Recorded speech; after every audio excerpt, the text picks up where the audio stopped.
Nananawagan na ang China mga kapatid at nakikiusap na kay President Trump na tuluyan ng kansilahin ang mga tinatawag nitong reciprocal tariffs mga kapatid, no? Yan ang hiling ng China sa Amerika, no? So alamin natin mga kapatid ang information about dito sa balitang to mula rito sa Net25. Kung naaalala ninyo, nagkakaroon ng trade war o tariffs war itong dalawang higanteng bansang to.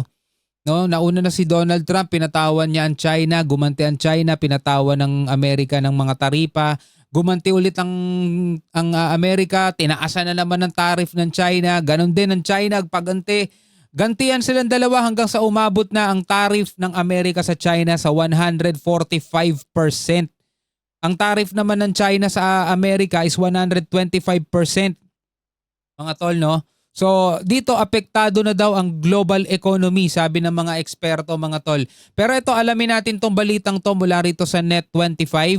Ito na nga ang panawagan ng China sa Amerika o kay President Trump na alisin na o tanggalin na itong reciprocal tariffs na to mga kapatid. Bago natin to simulan, huwag mong kalimutan mag-subscribe. Click mo na rin ang notification bell para ma-notify ka whenever na may mga bago tayong reaction video tulad nito. Kaya wag na natin patagalin pa, panoorin na natin to mga tol. Hiniling ng China kay US President Donald Trump na tuluyan ng kanselahin ang tinatawag nitong reciprocal tariffs. I did a 90-day pause for the people that didn't retaliate because I told them, if you retaliate, 一己之私，将关税作为实施极限施压、谋取私利的武器。 we're going to double it, and that's what I did with China because they did retaliate. Yun siguro yung pahayag ni Donald Trump mga tol. 严重侵犯各国的正当权益，严重违反世界 So 贸 we'll 易 see how 组 it 织 all 规则， work out. So yun nga, I think it's going to work out amazing. 严重损害 Seriously 以 violates 规则 World 为 Trade 基础 Organization 多边 WTO 贸易 rules, 体制 severely 严 undermines the 重冲 rule 击全球 or 经济秩序 multilateral 稳 trading 定， system and severely destabilize the global 这是 economy. 公然冒天下之大不韪，与整个世界作对，采取必要的反制措施。 And taking necessary countermeasures against the bullying behavior of the United States. Ang bully! Nakakaranas din ng pambubuli. 反对美国的霸凌行径，既是为了维护 It's not only to safeguard China's sovereignty, security and development interest, 自身的主权、安全、发展利益，也是为了维护国际公平正义，维护多边贸易 but 体 also 制 to，uphold international 维护 equity 国 and 际社会 justice, the multilateral trading system and the common. Sabi ni President Donald Trump, no, nagsagawa daw sila ng 90 days pause doon sa tariff para doon sa mga bansa na hindi magre-retaliate. At pinatawan daw nila ng mas mataas na taripa itong China kasi itong China ay nag-retaliate, which is yun nga yung ginawa ng China, no. Gumanti sila mga tol at tinaasan din nila ang taripa sa Amerika, which is sila lang yung gumawa mga tol. Sa lahat ng mga bansang napatawan, sila lang din ang gumawa. Maliban sa Canada, di ba? Gumanti sila sa EU, gumanti rin mga kapatid, di ba?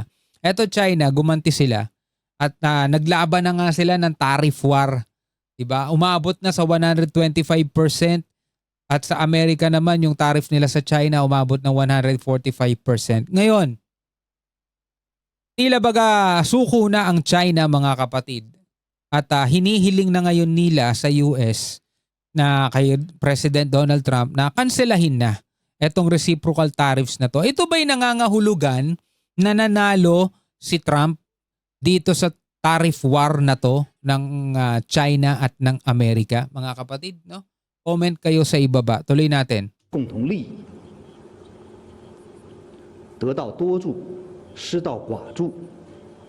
美国的倒行逆施，不得人心。 But the US reckless moves lacks support and will eventually end in failure. Sabing gano'n ng Lin Jian. Si Lin Jian to eh. 终将以失败告终。我要 I would like to once again emphasize that there are no winners in tariff or trade wars. Sabing gano'n mga tol ng China. Dito magaling ang China mga tol sa panggagaslight. 再次强调，关税战、贸易战没有赢家， The Chinese side does not want to be involved in a trade war. Eh, bakit kayo nag-retaliate? Ayaw nyo naman pala maging involved sa trade war. Kaya nag-retaliate kasi.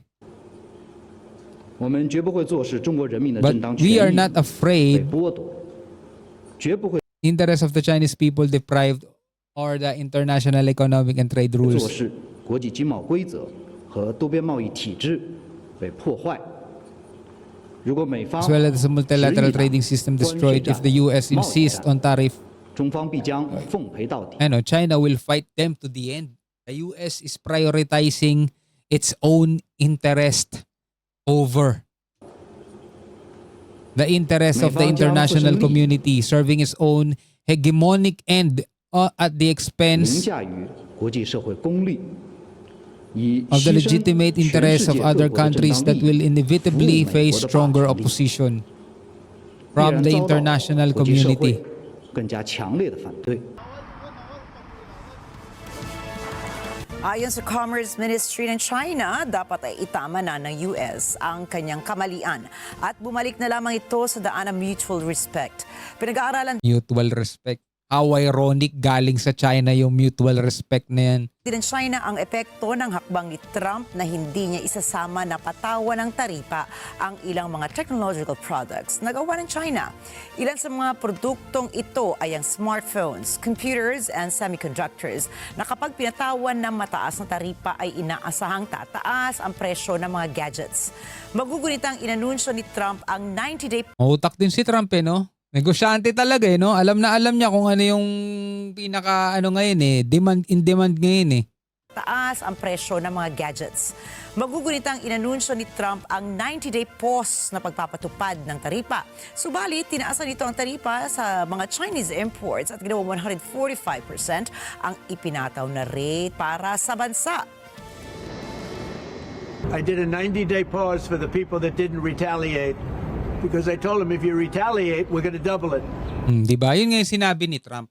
Pero sa China kasi mga tol, gumanti sila 84% naging 125% mga tol. Hanggang sa sinabi na nila na kung sakasakali papatawan pa ulit sila ng karagdagang taripa ni Trump, i-ignore na daw nila.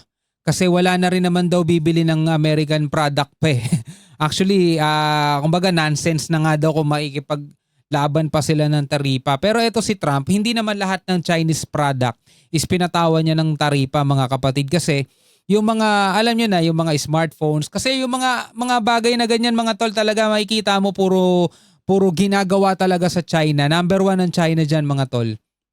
Diba? Kahit yung, meron nga akong napanood dati, kahit yung mga Swiss brand na mga relo, yung ibang mga piyesa daw dun sa China daw ginagawa. Hindi ko alam kung anong mga Swiss brand yan na mga relo, yung mga luxury watch.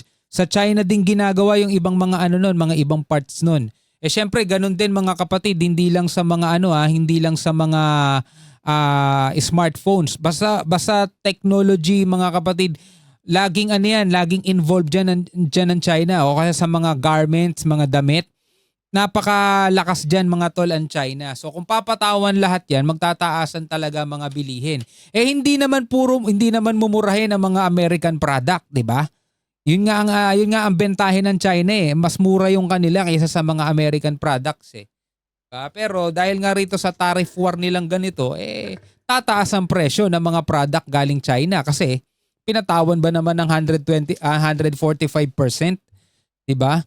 Ngayon, ang panawagan ng China kay Trump, kanselahin na at ayaw daw nila ma-involve dito sa tariff war na to. Siguro mga kapatid, deep inside affected na rin talaga sila, no?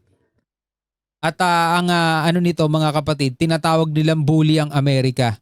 Samantalang bully din naman sila. 'Di ba? Anyway, mga kapatid, bilang mga Pilipino, ano masasabi nyo rito? Comment na lamang kayo sa ibaba. Hanggang sa muli, ako nga pala si Shobaldi. Peace out.